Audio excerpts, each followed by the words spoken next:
Bai, igual gero sozialki arazoa izan da estresa beti zerbait txarrarekin lotu izan dela, baina bai ongi esana dago.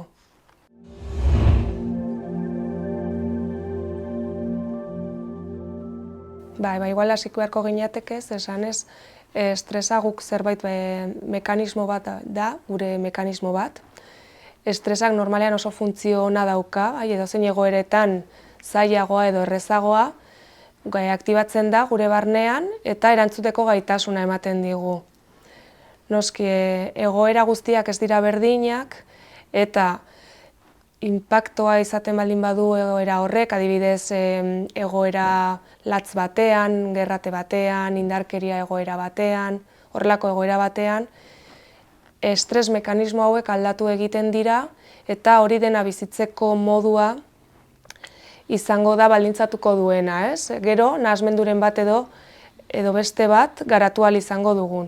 Normalean estresak oso mekanismo onak ditu aurre egiteko, eta horregatik jendeak normalean, naiz eta oso egoera latzetan egon, aurre egiten die eta egoki.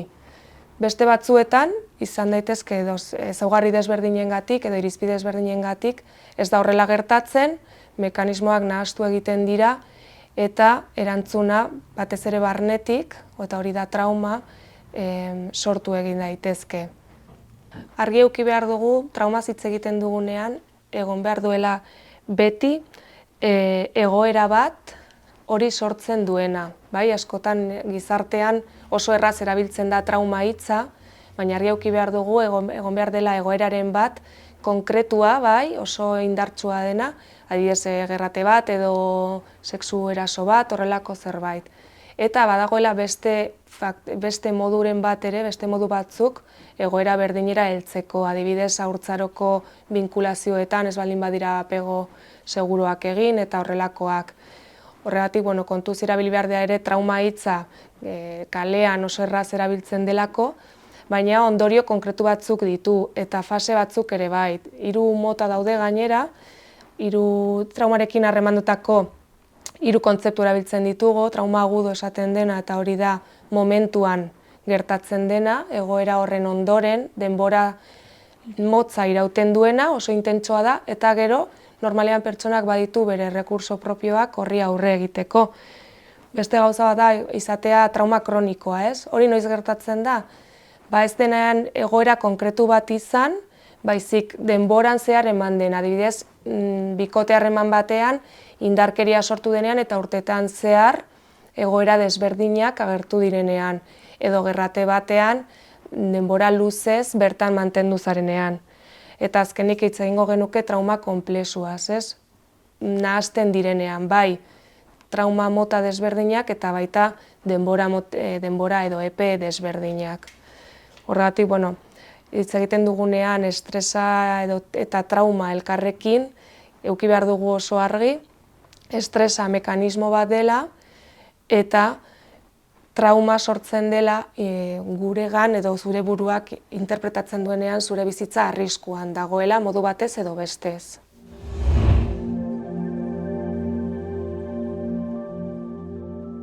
Esan dugun moduan, badaude egoera desberdinak hori sortzen aldutenak, batzuk oso argiak dira, gerrate bat edo indarkeria egoera bat, beste batzuk aldiz, ez dira horren ikusgarriak eta horregatik kostatzen da gehiago identifikatzea. Galera bat adibidez, dolu baten barnean ere trauma sortu daiteke galeraren arabera, edo esan dugun moduan haurtzaroan sortu diren binkulazio eta harreman desberdinekin, ez? Nola sortzen da trauma? Nola sortzen da trauma? Gure buruak informazioa jasotzeko modu bat dauka, mekanismo batzuk ditu, informazioa jaso eta barneratzeko. Barneratze horretan, gure buruak bitan edo 3 banatzen ditu informazioa. Bata da kognizioa edo irudia esaten dena eta beste bat da bizipena, emozioa edo fisikoki sentitzen dena. Orduan, traumarekin zer gertatzen da, informazio guzti hori ez dela ongi integratzen. Eta integrazio hori sortzen ez baldin bada, mantenduko da denbora. Geroz eta denbora gehiago egon, kronifikatu egingo da. Egoerek baldintzatzen gaituzte eta gure buruak prozesatzeko daukan mekanismo hori ez baldin badu ongi egiten, orduan sortuko da trauma. Fase desberdinak daude eta askotan trauma dagoen edo jakiteko denbora bat pasatu behar da. Lehenengo egunetan edo lehenengo hilabetetan ez da adierazten edo ez dago sintomatologiarik. Ematen hasten denean hitz egingo genuke 4 alorretaz. Lehenengoa izango zen kognitiboa, zer gertatzen den buruaren barruan. Buruak izan ditzazke flashbackak, flashback dira aurretik sortutako irudi horien agertzea behin eta berriz, kontrolik gabe, zurruntasuna, memoria galerak eta horrelakoak. Bestetik dauzkagu emozionalak, eta hauek dira adierazgarrienak edo kalean gehien entzuten direnak, tristura, antsiedadea batez ere, izan daiteke ere beldurra, erruduntasuna handia sentitzen da normalean estresaren nahasmenduarekin. Beste batzu dira jokabidezkoak, nola harremantzen den beste pertsonekin, erritualak sortzea, edo loaren nahasmenduarekin ere bai lotutako beste sintoma batzuk. Eta gero fisikoak. Fisikoak dira buruko minak, sabelan ere nahasmenduak, askotan etortzen dira, sentitzen direlako gaizki, baina ez dakite zerekin lotu, eta ez dituzte lotzen 4 alor hauek. Batzutan nago gaizki fisikoki, oso nekatua nago, eta nik uste nuen zela lanagatik, baina gero eta hasten dira beste sintoma batzuk adierazten, eta denak elkarrekin esaten digute hori gertatzen ari dela, kuadroa betetzen denean. Eta gero, badaude beste sintomata batzuk askoz ere larriagoak, disoziazioa edo despertsonalizazioa, edo nortasunean aldaketak, badaude nortasunaren nahasmenduak ere bai, batzutan deribatuak direnak hemendik, eta horiek bai direla urtetan eta urtetan eman diren bai esposizioagatik egoera latz batean, eta baita ez delako ezer egin horrekin, barnetik.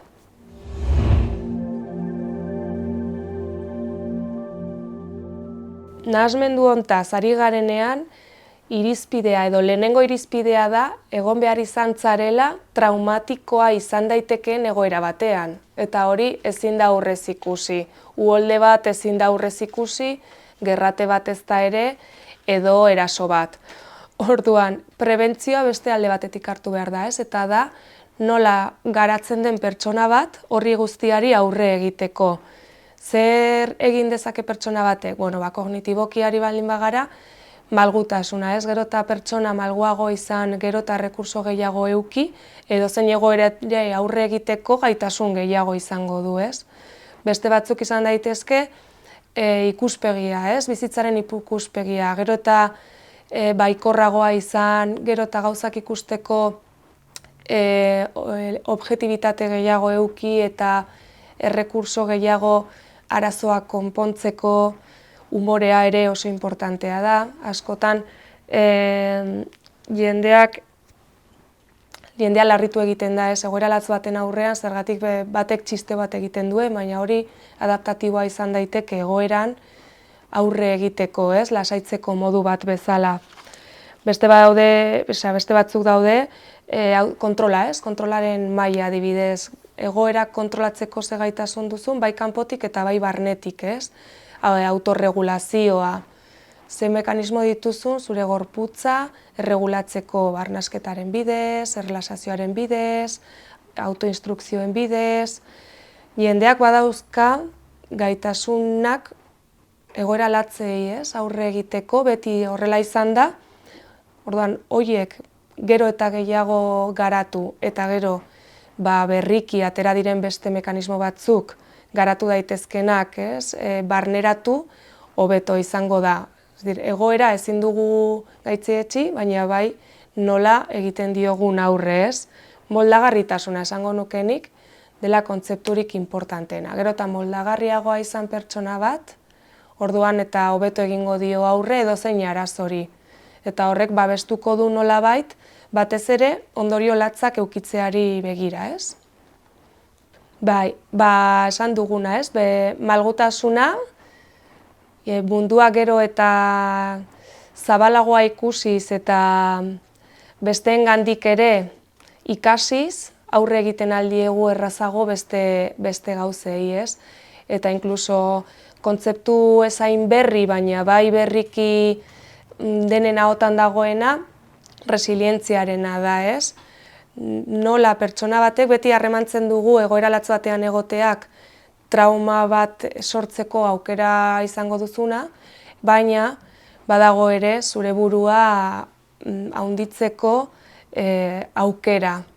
Kontzeptu berri hori, ez? Resilientziarena. Zer ikasi dut nik egoera latz batean, nola heltzen den askotan jendea esanez nire burua gai ikusi dut, honi aurre egiteko, ongi atera naiz, eta inkluso batzutan beste pertsona bat lagundu dut. Hori guztia kontutan hartzea eta gure gaitasunak kontutan hartzea oso erabilgarria da ez okertzeko eta onurak lortzeko.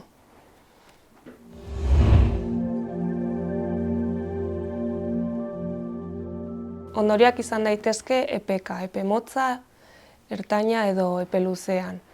Epe motzak direnean sintomatologia nahiko intentsua izaten da eta nahiko aldakorra. Eta normalean oso zentratuta dago sintoma konkretu batzuetan, adibidez erruduntasuna edo antsiedadea.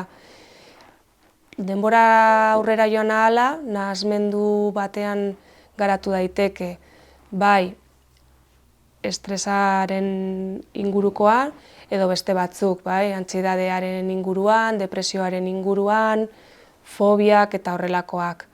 Eta ja luzatzen baldin bada nortasuneko nahasmenduak sortzen aldira. Desberdinak daude ere bai, eta batez ere sortzen direnak da bai bere buruarekiko eta bai munduarekiko harremantzeko modu horretan arazoak. Besteekiko agian blokeatu egiten delako edo ez dakielako nola erantzun edo badituelako buruan ideia batzuk, adibidez pentsatuko du besteak nik ez daki zer edo konturatuko da nik sufritu dudala, eta horrek oztopatzen du, edo deskonfidantza, ez? Askotan ez naiz inortaz fidatzen, egoera oso latz bat izan dudalako pertsona batekin, min emagin dit, eta ez naiz ongi konpontzen jendearekin. Barnealdearekin, autorregulaziorako arazo handiak eukitzea, disfuntzionaltasunak eta estremoena izango litzateke, bizitzako alor importanteetan, lanean, familian, etxean eta bar, ez gaitasunak sortzea, inkluso lana galtzea horrelako egoera batengatik. Oso oinarrituak daudenak emozio sinpleetan, antsiedade pixka bat eukitzea edo noizbehinka bajoiak esaten dena, tristura agertzea, igual fobiaren bat, nonbaiten gertatu baldin bazait zerbait hortik pasatzeko zailtasunak eukitzea, edo norbaitekin hitz egiteko, baina gauza puntualak direnak. Horiek izango lirateke arinak eta jende gehienak bere kabuz aurre egiteko gaitasunak dituenak.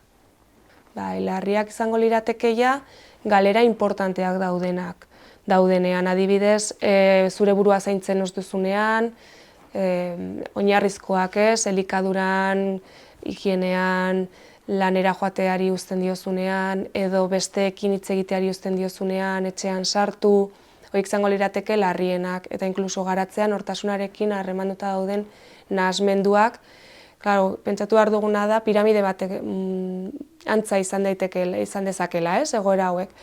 Lehenengo arinenak daudenean, noizbehinka agertzen dira, eta inkomodoak edo izan daitezke.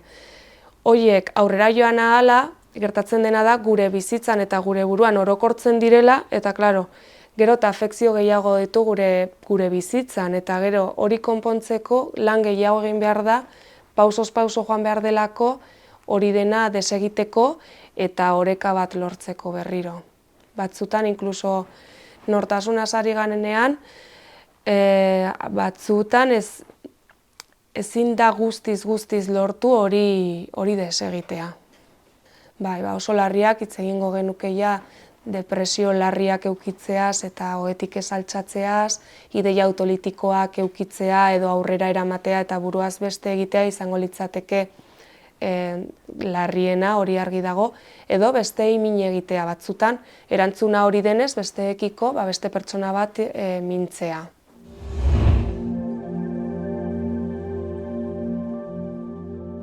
Orain arte, gure munduan edo psikologiaren munduan garapena handia egon da azkenengo urteetan, egia esan, ikerketei batez ere esker.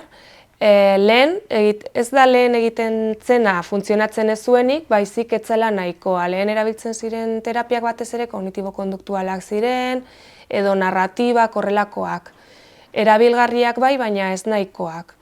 Gaur egun baditugu beste terapia edo interbentzio mota batzuk, eta hori esker lortzen duguna da, esan dudan moduan lehen, buruak behar duen integrazio hori guztia lortzea. Hori nola egiten da? Trauman zuzenean lan eginez. Kognitibo-konduktuala edo narratibak ziren gehiago kognitibotik edo ideien inguruan edo ideiatik aterata.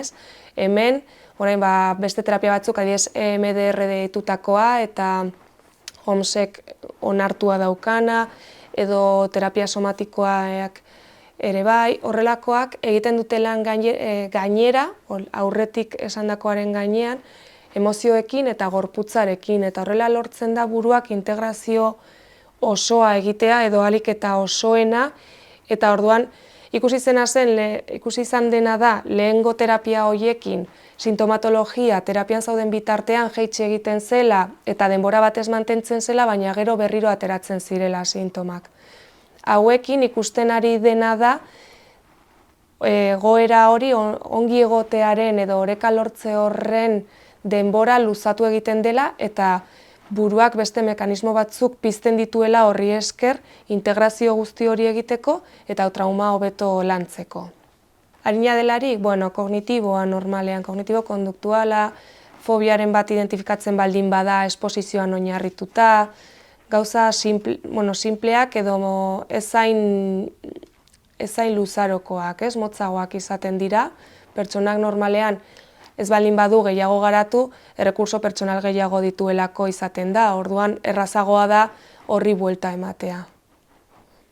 Larria denean esan duguna, traumaz ari baldin bagara, importantea da, hontan aditua den pertsona batekin aritzea, terapeutak errekurtso gehiago izango dituelako, eta aurretik egiten den lan horretaz gain, beste gauza batzuk egin behar direlako, beste interbentzio mota batzuk trauman zuzenean lan egiteko. Eta horrek, normalean lan gehiago izaten ditu, ze gainera ez dira izaten normalean momentu konkretu batean gertatu zaizkizun gauzak, baizik denboran zehar gertatu direnak.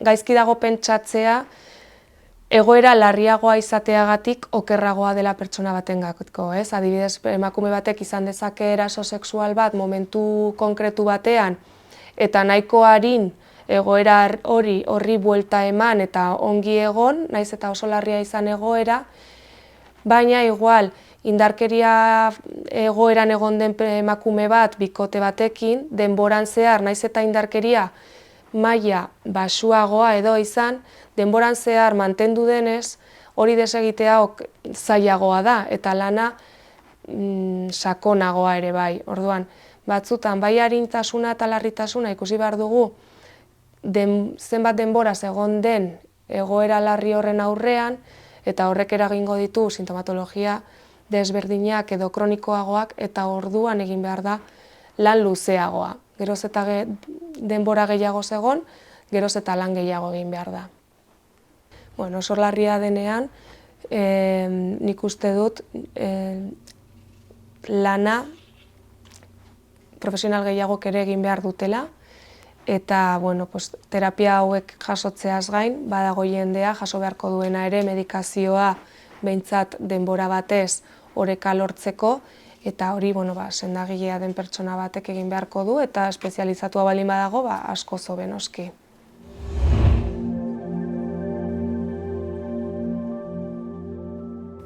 Nik bi gauza importante esango nituzke. Bata da, bazegoen autore batez, Viktor Frankek esaten zuen, egoera arraroetan edozein jokabidea naiz eta arraro izan normala dela, edo jokabide arraroa hori dela normala. Bueno, egoean, agian momentuan bai, orduan hortik normaltasunez hartu pertsonak duen edozein erreakzio, eta gero jakitea badagoela sintomatologia konkretu bat, sortzen dena traumatik, edo horrelako egoeretatik, batez ere antsiedadearekin lotuta, depresioarekin, erruarekin, fisikoki eragina handia dagoela, gure sistema desregularizatu egiten delako, eta hori abordatzea ariketa lehen egokiagoa dela, ez kronifikatzeko. Nik uste dut hori prebentzioaren barruan dagoela ere bai, eta edozein eritasun edo nahasmenduren aurrean gaudenean. Eta bestetik, kulturalki beti ikusten ari gara gaixotasun baten moduan edo oso larria dena betiko izango den zerbaiten moduan, eta integratzea hori horrela ez dela, pertsonek baditugula errekurso pila bat, ez baldin baditugu bilatzearekin lortuko ditugula, eta inkluso askotan pertsonak oso errefortzatuak ateratzen direla egoera larrietaz. Batez ere bat, eta da, oso larria den zerbait gertatu izan zaizunean, ezingo zara inoiz hortik atera. Hori ez da egia, bizitzan beti urtez urte eta garaiaz garaia oso gauza larriak pasa izan dira, eta pertsonak beti atera izan gara aurrera. Gure errekursoak bilatzeko gaitasuna izan behar dugula, bestela besteetatik hartu eta bestela laguntza eskatu. Eta, hor sartuko ginateke ja beste alor batean, eta da konfidantzarena.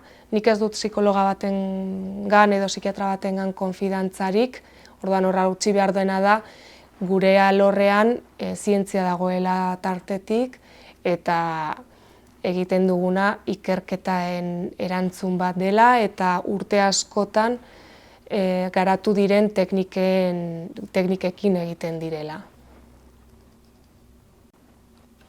Egoera hori pasa zenetik, ze aldaketak izan dira nire buruan.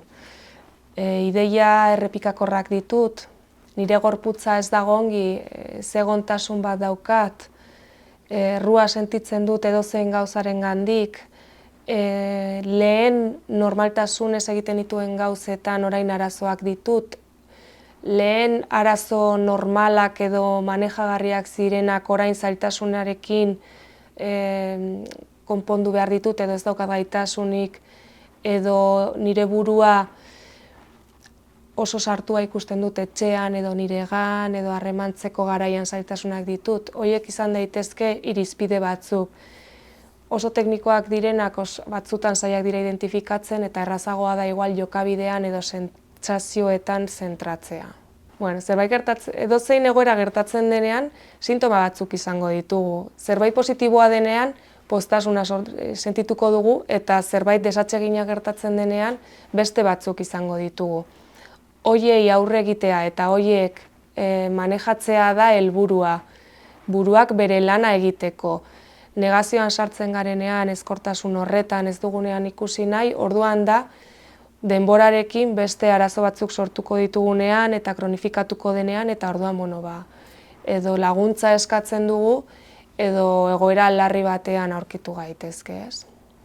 Kronifikazioa eta handitzea, orduan zerbait aldatzen denean zuregan, geroz eta alor gehiagotan izango dugu, zabalduko da, zerbait txikia hasten denean adibidez fobia bat ezin naiz toki batetik pasa buka dezakegu ezin naiz etxetik atera, tristura ukitzeagatik depresio batean bukatu dezaket, edo besteekiko daukadan haserrea eraso batean bukatu daiteke.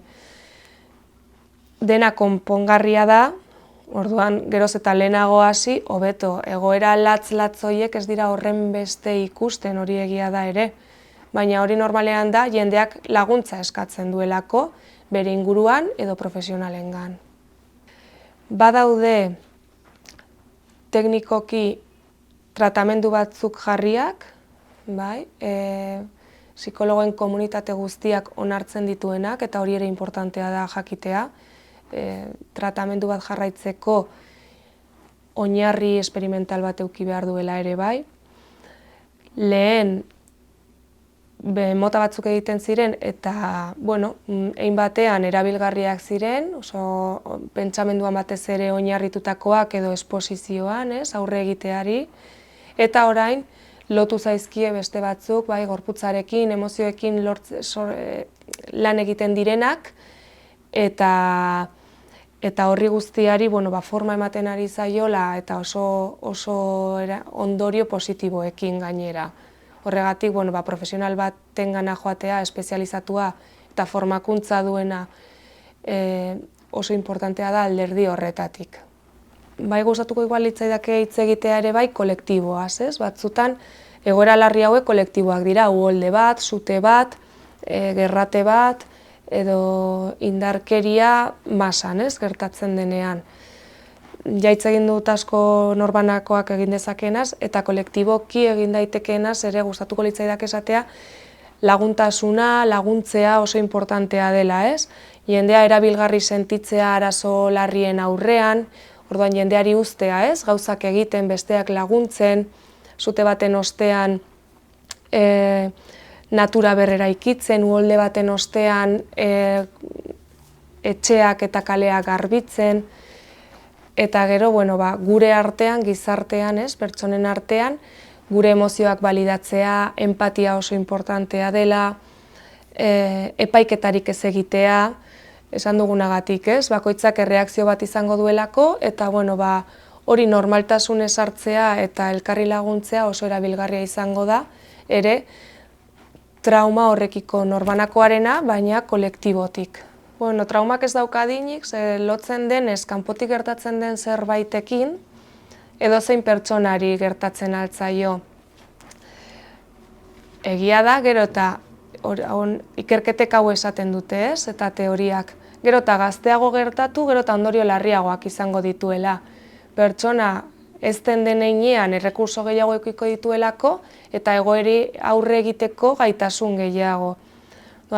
Ez dela adibidez haur txikiak horrelako egoeretan daudenean beste mito bat, txikia denez ez da enteratzen eta ez du ezer garatuko, ez? Hori ez da egia, inkluso aldrebes izan daiteke, gero eta txikiagoa integratzeko zailtasun gehiago izango ditu, errekurso gutxiago dituelako, eta adi egon behar da egoera horietan. Baina edozein pertsonari gertatzen alzaio istripu bat, eukitzea, seme bat galtzea, edo baita ere ez dut hitz egin, beste batzuk nola gure burua garatu izan den ere bai, ikusten ditugu batzutan, arrisku baten moduan, gure biziar edo gure integrazioa zalantzan jartzen ez dituztenak, eta adibidez izan daiteke lan baten galera, edo ikasketetan, edo bikote harremanetan, gure bizitza ez dago arriskuan, baina kulturalki ikasi dugunarekin prozesua berdina izan daiteke buruarekiko, orduan. Bai, esango nuke edozein pertsonari gertatzen zaiola.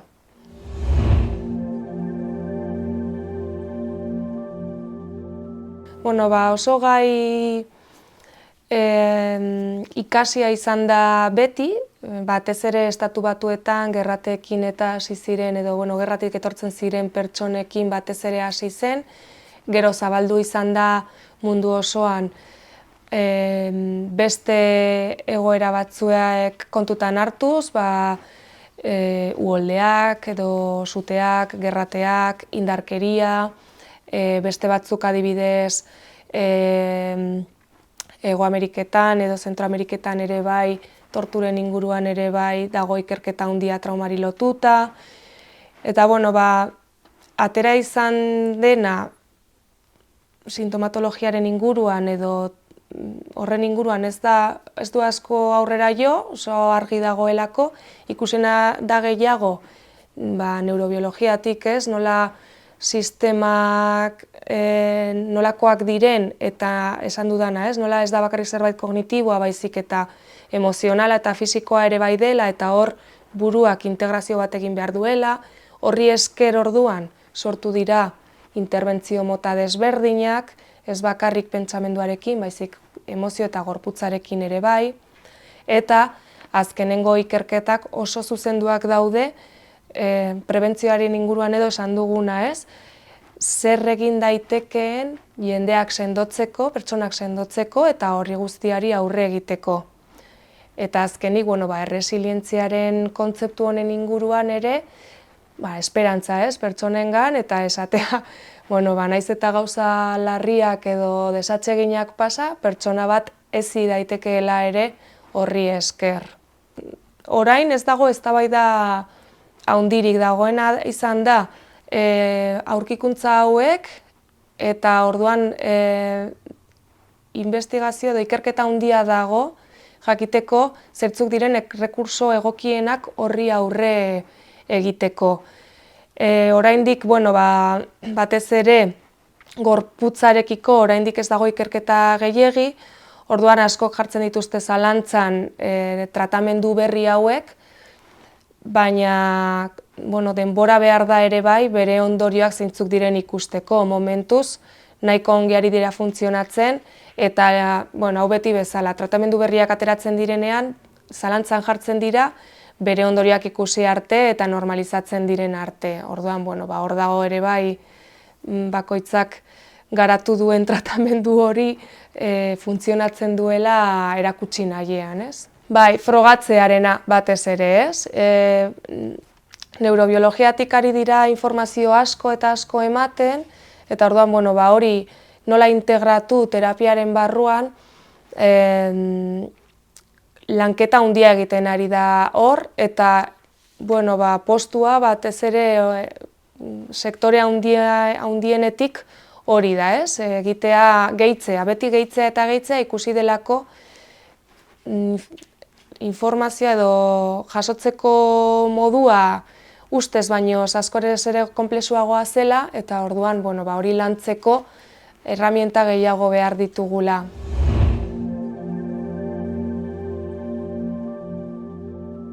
Lehenengo asumitzea, zer gertatu den, hau atzera begiratzea eta onartzea denoi pasatzen zaizkigula gauzak. Bigarrena izango litzateke hausnarketa egitea, ez, eta gertatu zaidan honek zer eragin izan du nire bizitzarengan, zenbat eragiten duen nire egunerokoan, nire lanean, nire harremanetan, nire buruarekiko eta nire orekarako. Hirugarrena, nola egiten ari naizen aurre, zer nahi dudan egin, zer ahal dut egin, eta errekurtsoak falta baldin badira, orduan laugarren bat izango zen, eta da, kanpotik ez, laguntza eskatzea medikuarengana, psikologo batengana, edozein materian aditua den edozein pertsonarengan. Eta bosgarren bat jarriko nuke, eta da beste hausnarketa bat, eta zer hobetu dut, zer atera dut nik ere positibo egoera hontaz. Nola ikusi dut nire burua eta nola errefortzatu aldu dituda nire gaitasunak eta nire autoestima azkenean. Zure ezaguzekin, nola definituko zenuke estres post-traumatikoaren nahasmendua? Ni esango nuke dela bizipen bortitz edo zail baten ondorioz geratzen zaizkizun ondorioak, izan daitezke psikologikoak igual jarreraren bat aldatzen zaizula egunerokotasunean, holako zehoza izango litzateke. Muturreko esperientzia txar bat izan gabe, hala nola akzidente bat, heriotza edo gisa hontako esperientzia bat, bizi izan alduzu inoiz bertze motako esperientziaren bat gaur egun gogoratzean oraindik nolabaiteko estresa edo inkomoditatea eragiten dizuna?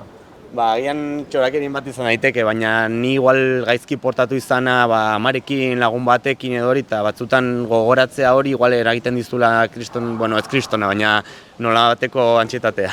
Horrekin igual imaginatzen zara ere bai zeren estres post-traumatikoa, ez? Hori, eta txorakeritxo bat niretzat, baina bakoitza dauzka bere arazotxoak, ez esan dezakegu, eta horrek pentsarazten zaitu gaizki portatu izana, eta horrek antsietateen moduko bat eragiten dizula. Zure ustez, hurbileko jendearekin esperientzia traumatikoak partekatzea lagungarria izan daiteke trauma osteko estresaren nahasmendua lantzeko? Ni esango nuke oso garrantzitsua dela zure emozioak eta kanporatzea, eta norbaitekin hitz egin horri buruz eta horrek asko laguntzen duela. Eta gainera, pertsona horrek antzeko zehoze bizi izan badu, asko hobeto ulertzen zaituelako eta horrek aurrera egitea egiten dizu, nik uste dut.